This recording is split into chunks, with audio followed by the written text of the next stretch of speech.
Wilayah Pulau Sumatera dikaruniai sumber daya alam yang begitu besar. Dari 128 cekungan migas di Indonesia, wilayah Sumatera merupakan cekungan minyak terbesar.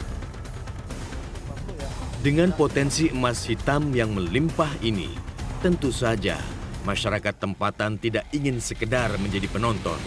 Keberadaan sumur minyak tua di Buru menjadi ladang rezeki bagi masyarakat.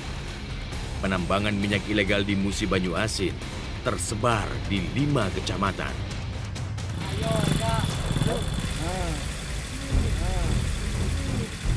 Aktivitas pengeboran minyak ilegal terus langgeng, meski seolah-olah terlihat kucing-kucingan dengan penegak hukum.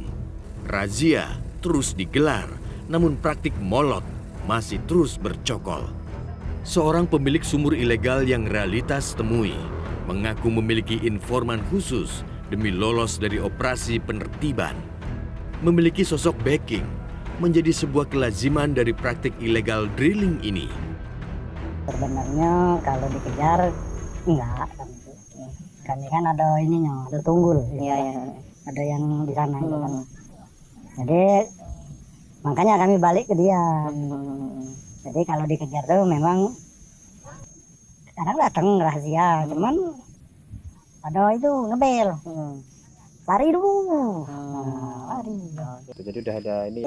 Iya, ada informasi. Tapi sering ya Mak yang kesini ya Bang ya? Apanya? Aparat itu.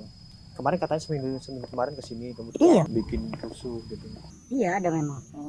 Nah kemudian Bang, itu tampungan itu Bang, minyak itu Bang, itu kan ngalir terus Bang. Itu kadar yang kental atau yang encer sih Bang? Kadar tuh, minyak kental kadar ini besar Pak. Ya, kadarnya tuh tinggi kan diputar. Nggak baca itu kadang persenannya besar. Jadi kalau di dia yang diterima itu batas 3%. 3% ke pucuk tak diterima. Jadi Abang udah berapa tahun di sini Bang? Oh, dari sini kan? Enggak, udah berapa tahun di sini? Ngebor sumur di sini berapa tahun? Dari 2015. Itu sebabnya jangan heran, aktivitas penambangan hingga pengangkutan minyak hasil pengeboran ilegal selalu lancar-lancar saja. Setiap hari, mobil angkutan lalu lalang menjemput minyak hasil pengeboran. Setelah minyak hasil pengeboran terkumpul, akan disetor ke penampung untuk diolah lebih lanjut. Penjualan minyak mentah seperti ini biasanya menggunakan sistem lepas atau jual putus. Meski begitu, mereka merupakan sebuah rantai, sudah langganan antara pemilik sumur, gudang penampung dan pengolah, serta penjual akhir.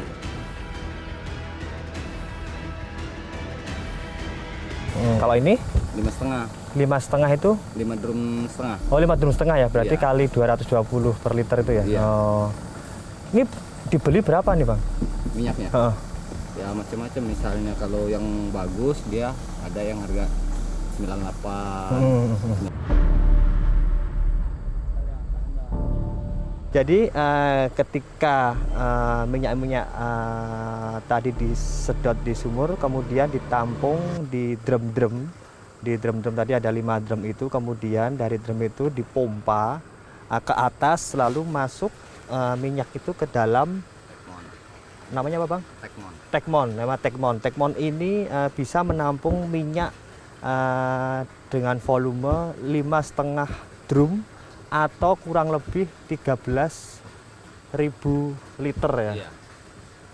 Ini dalam satu termon ini ya. Iya. Jadi ketika ada 2 termon ini, jadi bisa dibilang ada 26.000 liter Iya. di sini. Ini nanti akan distorkan ke tempat pemasakan dan juga ke BBSA atau ke tempat penampungan. Nah seharinya ini abang ini dapat uang sekitar 200.000 untuk mengantarkan minyak-minyak ini.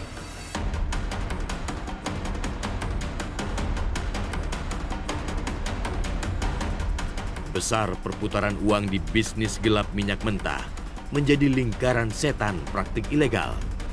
Segala tetek bengek urusan dari hulu ke hilir berjalan mulus lantaran fulus mengalir deras ke sana sini.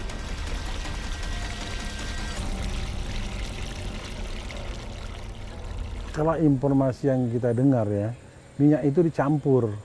Misalnya minyak Pertamina 30%, minyak produk lokal 70%, dicampur dijual dengan perusahaan-perusahaan dengan harga industri.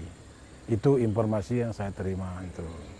Jadi ya kalau berbicara masalah kenapa bisa ke Lampung, bisa kemana-mana, itu cara mereka kerja.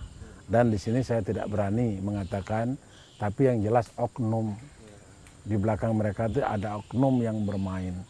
Entah tentara, entah polisi, entah siapa itu. Jelas itu. Tidak mungkin dia bisa lanjut, mulus, sampai ke tujuan. Masyarakat awam pun sudah mahfum penambangan minyak ilegal berlangsung langgeng lantaran ada jual beli jasa dan kepentingan. Patut diduga setoran upeti dan backing menjadi pelicin kepentingan yang ditransaksikan. Pelanggaran terus terjadi berulang di depan mata, namun pedang hukum seolah tak kuasa menjangkaunya.